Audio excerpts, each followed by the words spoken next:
Današnji video je sponzorisan od strane Rubeta. To je online kazino sa preko 3000 slotova, live igara i sportskih klađenja. Ovaj popularni kripto kazino vam sada nudi depozite putem raznih načina plaćanja, kao što su kreditne i debitne kartice i još mnogo drugih načina plaćanja koji će vam se sigurno svidjeti. Pored toga, obavezno u gornjem levom uglu u opciji Redeem možete ukucati moj kod Genijalac za otvaranje Rurivardsa i dodatnih bonusa kao i giveaway-eva. Velik pozdrav svima ljudi, dobrodošli u nov video i u današnjem videu pričamo šta se to desilo sa Tekashi 69 i zašto je on pretučen. Obavezno ostavite like i subscribe, zapratite me na Instagramu od Genije, odgledajte video do kraja kako bi saznali i vidjeli zapravo snimak kako su ga pretukli. A sada mi možemo da krenemo u ovu veoma zanimljivu temu. Tekashi 69 je američki reper i tekstopisac, rođen u New Yorku 1996. godine. Njegova karijera u muzici započela je 2014. godine, ali je postao popularan nakon objavljivanja hitova Gumo i Koda 2017. godine.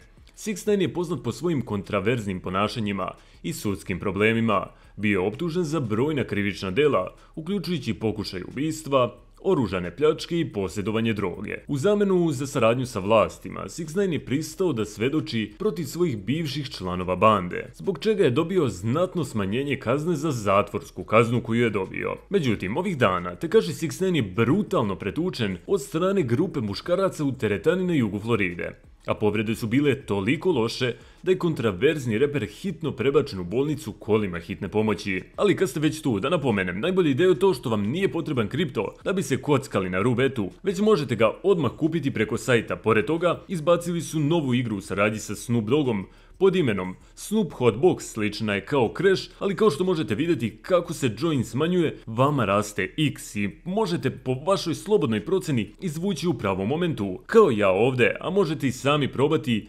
registracijom na sajtu. Ali, ako nameravate da se kladite, kladite se odgovorno, imajte 18 godina ili više i budite u pravnoj nadležnosti za klađenje i ne zaboravite iskoristiti moj promo kod u Redeem tabu Genijalac. Advokat 69 Lance Lazario rekao da je reper bio u sauni teretane La Fitness kada su ga bez ikakvog upozorenja napali nekoliko momaka. Lazario kaže da je 69 pokušao da se odbrani od napadača, ali da ih je bilo previše i da su ga brutalno pretukli pre nego što su pobegli. Lance napominje da 69 nije imao obezbeđenje sa sobom u tom trenutku napada, a osoblje teretane je čulo buku i odmah obavestilo menadžera. Policija i hitna pomoć su potom pozvani na lice mesta, a reper je kolima hitne pomoći prevezen u bolnicu. Pored toga možemo vidjeti fotografiju Tekashi 69 koja je snimljena u bolnici, na kojoj se jasno vide ožiljci i otok na njegovom licu. Također je rečeno da je povredio vilicu, rebra i leđa. Naredni korak prema rečima advokata Lazarija je da pozove federalne agencije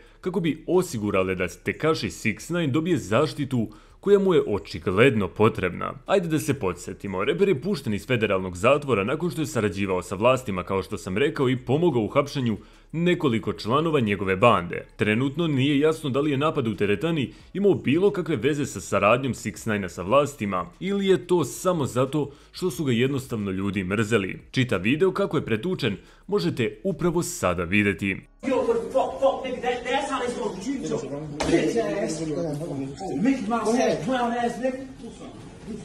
Go ahead. Take a picture. Take a picture. I want to be famous now, nigga. I want to be famous, fuck, nigga. Jump 69, bro. Yo, homie, I'm not gonna lie, bro. I'm a fan, bro. Yo, I'm a fan. I'm just saying, bro. I'm a fan, bro. I know, but I ain't jumping, nigga. I ain't jumping, bro. I'm just saying. That's crazy.